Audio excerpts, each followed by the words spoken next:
नमस्कार, वंदे मातरम। मैं बलदेव राजपूत, दुर्ग, छत्तीसगढ़ से। आज हम लोग बात करने वाले हैं जो रोले का प्रमेय है उसके सेकंड फॉर्म के बारे में। इससे पहले मैंने पुराने वीडियो में, अगर आप चाहें तो डिस्क्रिप्शन में जाके, प्लेलिस्ट में जाके आप चेक कर सकते हैं। मैंने रोले के प्रमेय का फर्स्ट फॉर्म जो बताया था, मतलब जो पहले प्रकार के जो प्रश्न होते हैं उसके बारे में बताया था। आज हम लोग डिस्कस करेंगे रोले के प्रमेय के सेकंड टाइप के एग्जाम्पल्स के बारे में। तो चलिए आज का वीडियो शुरू करते हैं। सबसे पहले देखिएगा, अपन देखते हैं type second of Rolle's theorem. Rolle's theorem में मैं एक चीज बता दूं, आपको 3 स्टेटमेंट प्रूव करना होता है। फर्स्ट कि एफ ऑफ ए को एफ ऑफ बी के इक्वल लेना है, दूसरा एफ ऑफ एक्स कंटिन्यूअस होना चाहिए, और तीसरा एफ डैश एक्स जो है वो डिफरेंशिएबल होना चाहिए, मतलब अवकलनीय होना चाहिए। तो सबसे पहले देखते हैं क्वेश्चन जो आता है वो आता है, मान लीजिए कि f of x is equal to x cube minus 6x square plus 11x minus 6, verify the Rolle's theorem. अब यहां पर देखते हैं कि रोलेस थ्योरम को वेरीफाई कैसे करते हैं। सबसे पहले देखिएगा, आप क्या करें, जीवन में कुछ करें ना करें, एक चीज जरूर कीजिएगा कि एफ ऑफ एक्स बराबर क्या लिखते हैं, जो क्वेश्चन दिया हुआ है उसको लिख देते हैं। यह हो जाता है आपका इक्वेशन नंबर 1।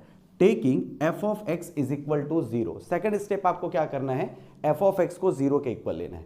तो एफ ऑफ एक्स का वैल्यू क्या हो जाएगा, x cube minus 6x square plus 11x minus 6 is equal to 0।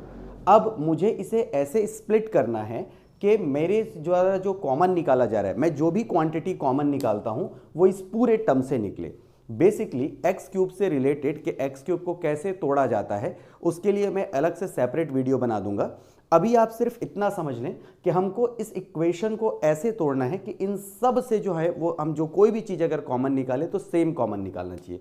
जैसे कि मैंने 6x स्क्वायर को तोड़ा x square minus 5x square में, 11x को मैंने तोड़ा 5x प्लस 6x में, और माइनस 6 को मैंने एज इट इज लिख दिया। ऐसा करने से हुआ ये कि x cube minus x square से मैं क्या कॉमन निकाल सकता हूं, x square. 5x square plus 5x से मैं क्या कॉमन निकाल सकता हूं, माइनस 5x। और ये जो लास्ट के जो माइनस 6x, माइनस 6 से मैं क्या कॉमन निकाल सकता हूं, प्लस 6।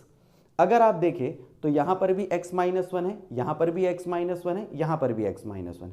तो इस पूरे टर्म से मैंने क्या कॉमन निकाल दिया, x माइनस 1। अंदर बचेगा x square minus 5x plus 6। अब इसको मैंने एज इट इज लिखा। अब ये जो 5x है इसको मुझे स्प्लिट करना है। एज यूजुअल 9th और 10th में आपने पढ़ा होगा, जैसे इसको अगर आपको 5x तो मल्टीप्लाई करें तो आपको 6 मिलना चाहिए, ऐड या सब्सट्रैक्ट करें तो अपने को 5 मिलना चाहिए। तो 5x को मैंने तोड़ा -2 -3 में। अगर मैं मल्टीप्लाई करूं तो मुझे +6 मिलेगा, और अगर मैं इनको ऐड कर दूं क्योंकि दोनों के सामने माइनस का साइन है तो मुझे मिलेगा 5x।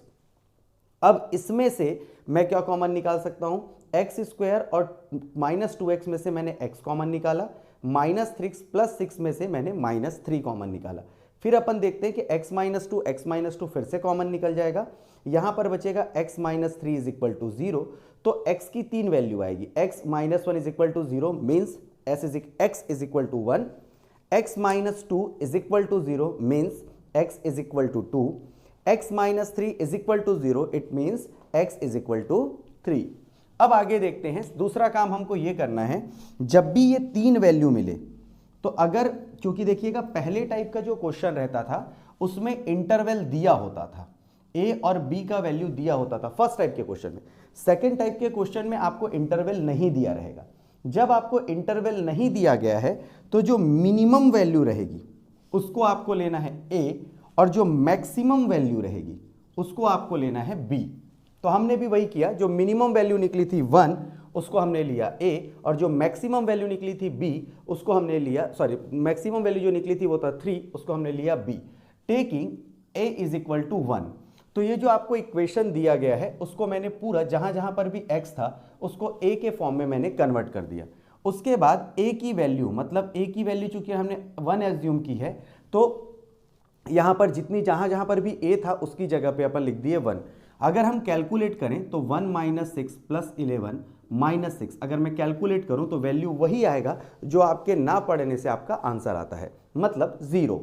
B is equal to कितना लेना है अपने को, सेकेंड टाइम 3 लेना है। तो चलिए देखते हैं कि बी का वैल्यू कितना हो जाएगा 3, फिर यहाँ पर देखिएगा जहाँ जहाँ पर भी x था उसकी जगह आपको लेना है b, और b का वैल्यू है 3, तो जहाँ जहाँ पर भी b था उसकी जगह आपको लेना पड़ेगा 3। कैलकुलेट करेंगे 27, 54, 33 माइनस 6।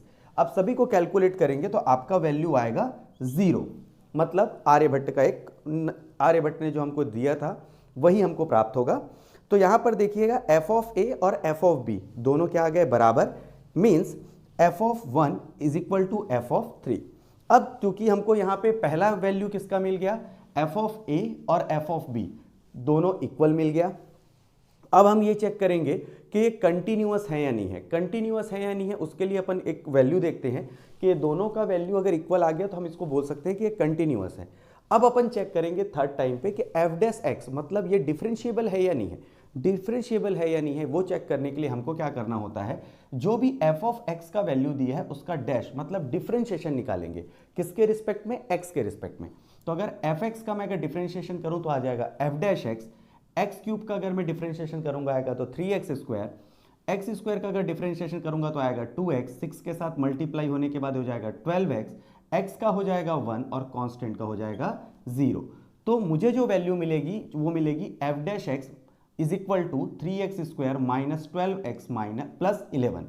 अब taking x is equal to c, जहां जहां पर भी x होगा उसकी जगह पे c ले लीजिएगा। अब देखिएगा नॉर्मली ये जो इक्वेशन है वो सॉल्व होता नहीं है, तो इसको हम लोग इस फॉर्मूले से सॉल्व करते हैं। If ax square plus bx plus c is equal to 0 then their value are x is equal to minus b plus minus b square minus 4ac upon 2a। I hope आपने ये formula 10th में देखा होगा। तो यहाँ पर देखिएगा a की जगह पर 3 है, b की जगह पे -12 है और c की जगह पे 11 है। तो जहाँ पर भी आपको फॉर्मूले में स्मॉल भी दिख रहा है उसकी जगह आपको -12 लेना है, जहां पर फॉर्मूले में a दिख रहा है उसकी जगह पे 3 लेना है, और जहां पर भी c दिख रहा है उसकी जगह पे 11 लेना है। अब इस फॉर्मूले में जब मैं इन वैल्यूज को पुट कर देता हूं तो मुझे मिलता है प्लस माइनस माइनस हो जाता है प्लस 12 प्लस माइनस, अगर मैं इसको पूरा सॉल्व करूं तो आता है √12 अपॉन 6। सेपरेट कर देता हूं 12 के साथ 6 को और √12 के साथ 6 को। √12 की जगह अगर मैं चाहूं तो 2√3 भी लिख सकता हूं। अब 6 और 12 को कैंसिल कर देंगे, 2 और 6 को कैंसिल कर देंगे, तो वैल्यू मिलेगी 2 प्लस माइनस √3 ऊपर आएगा, नीचे देखिएगा अगर यहाँ पे जब हम कैंसिल करेंगे तो ये आएगा 3 को मैं लिख सकता हूँ √3 से √3 को अपन कैंसिल कर देंगे तो बचेगा 2 plus minus 1 upon √3। Taking plus sign, एक बार प्लस साइन लीजिएगा, देन टेकिंग माइनस साइन। तो सबसे पहले प्लस साइन लेते हैं। अगर मैं √3 की वैल्यू की बात करूं तो होता है 1.732, 1 से डिवाइड कर दूं तो वैल्यू आती है 0.58 और 2 के साथ अगर ऐड कर दूं तो वैल्यू आती है 2.58। अगर आप ध्यान देंगे तो जो 2.58 है वो किसके किसके बीच है, 1 और 3 के बीच में, मतलब इसका जो वैल्यू है c का वो a और b के बीच में वेरी करता है। सिमिलरली जब इसका 0.58 को मैं 2 से माइनस करता हूं तो वैल्यू आती है 1.42 जो भी 1 और 3 के बीच वेरी करती है।